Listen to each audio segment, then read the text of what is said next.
More US based e-learning platform. మీరు కూడా slot book చేసుకోవాలంటే ఈ నెంబర్కి కాల్ చేయండి. నమస్కారం శ్రీ ఆచార్య అనంతకృష్ణ స్వామి గారు. నమస్కారం అండి. ఈ వీడియోలో ఏం చెప్తున్నారు సార్? మనం కొద్దిగా యూత్ గురించి చెప్పుకున్నాం. యూత్ అందరూ ఏమవుతున్నారు అసలు? మనం ఇంత చెప్తున్నా సరే ఇటువైపు ఎందుకు రావట్లేదు? ఎందుకంటే ఎలా ఉంటుందంటే మనకు చిన్నప్పటి నుంచి ఆవకాయ అంటే చాలా ఇష్టం. ఓకేనా? మీరు ఉత్తర భారతదేశం వెళ్తే ఆవకాయ ఉండదు, అక్కడ కర్రీస్ అవన్నీ వేరే ఉంటాయి. కానీ ఎక్కడైనా మనకు ఆవకాయ దొరుకుతుందని ఆ విస్తారలో కానీ ఆ ప్లేట్లో కానీ ఎత్తుక్కుంటాం మనం, ఎందుకంటే దానివైపు వెళ్తాం మనం. ఇక్కడ యూత్ కూడా ఏమవుతుందంటే ఆ యూత్ ఎలా ఉండాలి అలా ఉన్నారు. ఓకే, ఇబ్బంది ఏం లేదు. అంటే ఇప్పుడు ఏ వయసులో ఏముండాలి అవి ఉన్నాయి. మనకి వాట్సాప్లు, ఫేస్బుక్లు, ఇవన్నీ ఇన్స్టాగ్రామ్లు ఇవన్నీతోనే ఏమైపోయిందంటే కల్చర్ మారిపోయింది. ఆ వయసులో ఎంత ఉండాలో అంత కాకుండా ఎక్కువ ప్రవర్తిస్తున్నారు. వాళ్ళు ఏమైనా చేసుకోండి, నాకు సంబంధం లేదు. వాళ్ళు ఏమైనా చేసుకోండి, నాకు సంబంధం లేదు. కానీ ఫ్యూచర్లో మాత్రం వాళ్ళందరూ నేను ధనవంతులుగా చూడాలనుకున్నాను. ఒక ప్రొఫెసర్ ఉన్నాడండి, ఒక కాలేజీకి వచ్చాడు. ఆయన మంచి స్పీచ్ ఇస్తున్నాడు. స్పీచ్ ఇస్తూ ఒక్కొక్కరిని లేపి అడుగుతున్నాడు, బాబు నువ్వేం కావాలనుకున్నావు? నేను డాక్టర్ చేస్తున్నానండి, అది డాక్టర్లో మంచి ఫేమస్ ఒక స్పెషలిస్ట్ కావాలనుకున్నాను. ఓకే, ఇంకో అమ్మాయిని లేపాడు, ఇంజనీర్ అనుకున్నాను.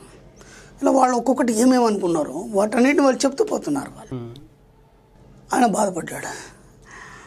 ఆయన అన్నాడు కదా, నేను అనుకున్న క్వాలిటీ ఎవరిలో కనిపించలేదు అన్నాడు. ఇంకేముంటాయి క్వాలిటీ? అందరూ ఆశ్చర్యపోయారు. మీలో ఒక్కడన్నా ధనవంతుడు కావాలని అనుకున్నారా? ఆలోచన ఎందుకు రాలేదు మీకు? డబ్బు సంపాదించాలి, నేను గొప్ప ధనవంతుని కావాలి ప్రపంచంలో అనే ఆలోచన లేదు యూత్కి. పొద్దుగా ఫేస్బుక్లో, వాట్సాప్లో ఈ ప్రేమలు ఇవన్నీ, అమ్మాయితో చాటింగ్లు ఇవన్నీ తప్ప ఎప్పుడు కూడా వాళ్ళు ఏదో సాధించలేదో చేయాలని లేదు. ఇప్పుడు ఏమవుతుందంటే మీరు ఎలా ట్రైన్ చేస్తారు, మీ పిల్లలకు మీరు ఎలా ట్రైన్ చేస్తారు? నేను చిన్న ఎగ్జాంపుల్ చెప్తాను. 10th క్లాస్ అప్పటి వరకు పిల్లాడు మనం ఏం చెప్తే తింటాడు. నాన్న అంటే మంచి గౌరవం, అమ్మ అంటే మంచి గౌరవం. ఒక మనం ఏం చెప్పినా వినగలిగే భయంతో కూడినటువంటి వినయ గౌరవం అని సరదాగా జోక్ చెప్తాను మనకి. అది కాదు, భయంతో కూడినట్టు వినయం కూడా ఉంటుంది పిల్లలకి. 10th క్లాస్ వరకు గౌరవం కూడా ఉంటుంది మనం. అప్పుడు వాడు ఏం చెప్పినా వింటాడు మన మాట. ఓకే, ఇప్పుడు 10th అయిపోయింది, ఇంటర్కి వెళ్ళిపోతాడు. ఇంటర్కి వెళ్ళిపోవడం టీనేజ్. అది టీనేజ్లో ఎవడు మాట వినాడు. ఆ వయసులో అలాగే ఉండాలి. అలా ఉంటేనే వాడు ఆరోగ్యంగా ఉన్నట్టు. దానికి భిన్నంగా వాడు నిశ్శబ్దంగా ఉండేసి ఎక్కడ మూలను కూర్చున్నాడు అనుకో, వాడికి ఏదో అనారోగ్యం వచ్చినట్టు. కానీ ఈ టీనేజ్లోనే మైండ్ అంతా డిస్టర్బెన్స్ అవుతుంది. టీనేజ్లోనే డిస్టర్బెన్స్ అవుతుంది. ఇప్పుడు మీరు ఏం చేస్తారంటే ఇంటర్ ఒక 2 years ఉంటుంది మనకి. 10th అయిపోయింది, మీరు కాలేజీలో అబ్బాయిని చేర్పించిన తర్వాత కాలేజీ నుంచి సాయంత్రం రాగానే అప్పుడే వింటాడు. 10th అయిపోయి ఫస్ట్ ఇయర్లోనే వాడు వింటాడు. ఇక సెకండ్ ఇయర్లో మీ మాట వినాడు. కాబట్టి ఏం చేస్తారంటే కాలేజీ అయిపోయి సాయంత్రం రాగానే ఒక టెక్నికల్ వర్క్ నేర్పించండి వాడికి, ఏదైనా ఒకటి. అది ఇదా దాని కాదు, ఏదైనా సరే, ఒక ఎలక్ట్రీషియన్ కావచ్చు, లేకపోతే ఇంకేదైనా టెక్నీషియన్ వర్క్ నేర్పించండి. రోజు సాయంత్రం ఖచ్చితంగా మీరు కాన్సన్ట్రేట్ చేయండి అబ్బాయి మీద, గట్టిగా చెప్పండి. సాయంత్రం రాగానే వెళ్ళాలి, ఏదో షాప్లో కానీ ఎక్కడో కానీ వారి దగ్గర కానీ మంచి ట్రైనింగ్ ఇప్పించండి. ఇప్పుడు ఏమైపోద్ది అంటే ఇంటర్ 2 years అయిపోయేసరికి వీడికి ఆ 2 years ఈ టెక్నిక్లో మంచి నైపుణ్యం సాధిస్తాడు వాడు. ఓకే, అప్పుడు డిగ్రీకి వెళ్ళిపోతాడు.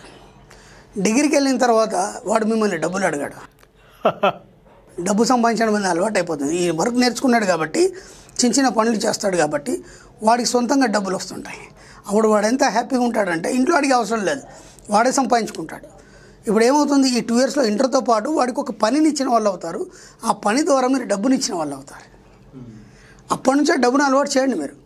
మీరు డిగ్రీ వచ్చినా పీజీ వచ్చినా మీరే పంపిస్తున్నారనుకోండి, ఆ డబ్బు వాల్యూ తెలియదు పిల్లలకి. కాబట్టి వాడు ఎంతో ఖర్చు పెట్టేస్తాడు.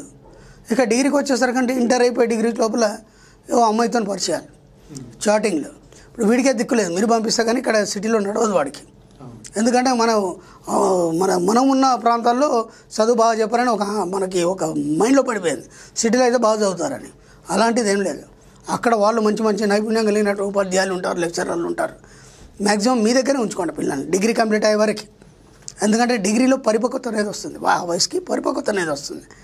అప్పుడు ఆ అబ్బాయి మంచి చక్కగా క్రమశిక్షణలో ఉంటాడు. మీరేం చేస్తారు, ఇంటర్గా కానీ లేకపోతే ఇంటర్లోనే సిటీ పంపించేస్తారు. ఇక్కడ కల్చర్ వేరు. ఎందుకంటే మీ అబ్బాయి మంచోడే, కానీ ఇక్కడ కల్చర్ని బట్టి నడవాలి.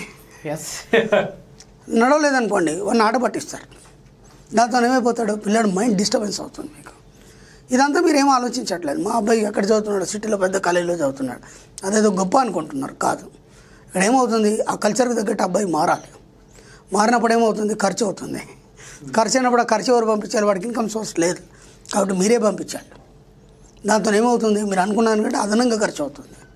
మనం ఆబడిగాడు బాగుపడుతున్నాడు అంటే డిగ్రీ సర్టిఫికేట్ తీసుకొని వచ్చి ఆ సర్టిఫికేట్ పట్టుకొని ఎక్కడ తినా 10,000 కంటే ఎక్కువ శాలరీ ఇవ్వరు మీకు.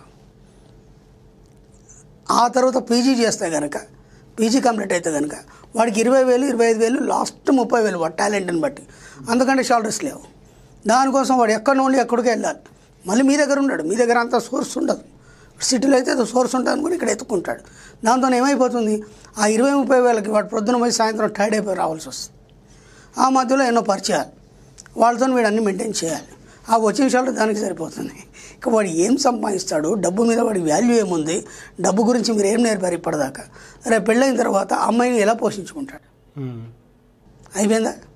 ఇక్కడ మొత్తం మీ అబ్బాయి కానీ అమ్మాయి కానీ జీవితాన్ని మీరు సరి అయిన క్రమ పద్ధతిలో పెట్టకుండా మీరు చిన్నప్పటి నుంచే వాళ్ళకు వదిలిపెట్టేస్తారు. ఎక్కడ చూసినా సరే మీరు చూడండి, ఎంబీఏలు చేశారు, ఈరోజు ఎంతో చదివారు పిల్లలు, కొందరు మంచి క్లెవర్లు కూడా ఉన్నారు, దాంట్లో ఎన్నో సాధించారు. కానీ వాళ్ళు ఎక్కడైనా సరే ఇదే జాబులు చేస్తున్నారు. ఎక్కడ చూడు 20,000-30,000, 15,000, 30,000. ఇంతకంటే మించి వాళ్ళు ఎప్పుడు సంపాదిస్తారు? ఇంకా మీరు అటు ఇటు సరికంటే 20,000 అయిపోతుంది. 20,000లో మీరు పెళ్లి చేయాలి. ఏది 30,000 జీతంతో భార్యను ఏం పోషిస్తాడు ఇక్కడ సిటీలో? ఏం నేర్పుతున్నారు మీరు పిల్లలకి? మీ యొక్క పుట్టిన పిల్లలకి మీరు ఏం నేర్పుతున్నారు? ముందు డబ్బు సంపాదించడం నేర్పండి, డబ్బుకు సంబంధించిన విద్య నేర్పండి. ఇప్పుడు ఎన్నో బిజినెస్ స్కూల్స్ ఉన్నాయండి. మన లండన్లో కూడా పెద్ద పెద్ద బిజినెస్ స్కూల్స్ ఉన్నాయి. ఎక్కడ చదివాడంటే మావాడు లండన్లో బిజినెస్ స్కూల్లో చదివాడు. బిజినెస్ స్కూల్లో ఏం నేర్పుతారు మీకు? డబ్బు సంపాదించడం నేర్పారు. అక్కడ బిజినెస్ ఎలా చేయాలి నేర్పుతారు. అక్కడికి వెళ్ళి వస్తాడు, మీ దగ్గర బాగా డబ్బు ఉంది, మంచి పెట్టుబడి పెట్టి ఫ్యాక్టరీ పెడతాడు, ఏదో లాస్ వచ్చింది, మొత్తం మూసేస్తారు. అంత పెద్ద బిజినెస్ స్కూల్లో చదివి లాభమే ఉంది. కాబట్టి బిజినెస్ స్కూల్స్ ఇవన్నీ కాదు. మీరు వ్యాపారాలు నేర్పకండి, మీరు బిజినెస్ నేర్పకండి. జస్ట్ డబ్బు ఎలా సంపాదించాలని చెప్పండి, వాళ్ళకి ఆటోమేటిక్గా అన్నీ వచ్చేస్తాయి. అది ఒక్కటి నేర్పండి చాలు. మీ పిల్లల భవిష్యత్తు అనేది చాలా బ్రహ్మాండంగా ఉంటుంది.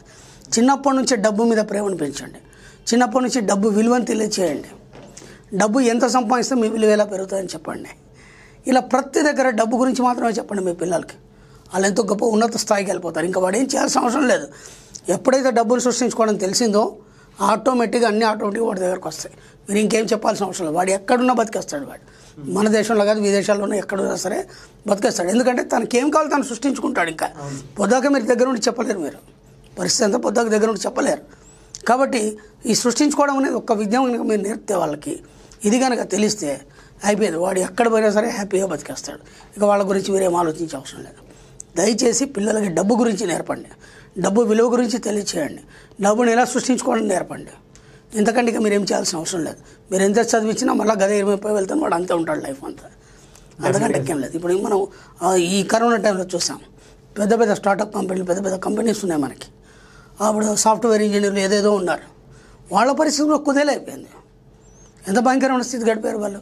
అదే డబ్బు సృష్టించుకోవడం తెలిసింది. ఇప్పుడు మా మణిమంత్ర క్లాస్కి వచ్చారు ఎంతోమంది, కరోనాలో హ్యాపీగా బతికేస్తారు.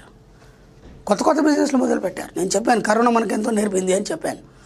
ఏం నేర్పింది? కరోనా ఏం నేర్పలేదు.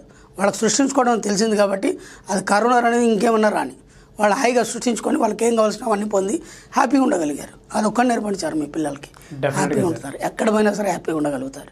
లేకపోతే ఏమైపోతారంటే అగమ్య గోచరమైన స్థితి ఏర్పడుతుంది పిల్లలకి. అది మీరు నెట్టుకోవాలి, ఏం చేయాలి, ఏం చేసినా ఫెయిల్ అవుతుంది, ఇంత చదివి కూడా లాభమే ఉంది. అక్కడ ఏమవుతుందంటే ఇన్ఫీరియారిటీ కాంప్లెక్స్ ఏర్పడుతుంది, ఆత్మన్యూనతా భావం, దాంతో కుంగిపోవడం, సూసైడ్ చేసుకోవడం, ఇవన్నీ జరుగుతాయి. మనం ఎన్నో చూస్తుంటాం. మనం చాలా గొప్ప గొప్ప స్టేజ్లో ఉన్న వాళ్ళు కూడా ఏదో స్థాయిలో ఏదో అయిపోయిన వాళ్ళు ఎంతోమంది ఉన్నారు. మనం ఇంతకుముందు చెప్పుకున్నాం, సిద్ధార్థ గురించి చెప్పుకున్నాం. మళ్ళీ కోట్లు సంపాదించి కూడా ఆయన ఎందుకు సూసైడ్ చేసుకోవాల్సి వచ్చింది? డబ్బులు సృష్టించుకునే విద్య తెలియదు. ఆ విద్య ఎప్పుడైతే తెలిసిందో వాడు అన్నింటిలో అన్ని రంగాల్లో కూడా ముందే ఉంటాడు ఎప్పుడు కూడా. Thank you so much sir.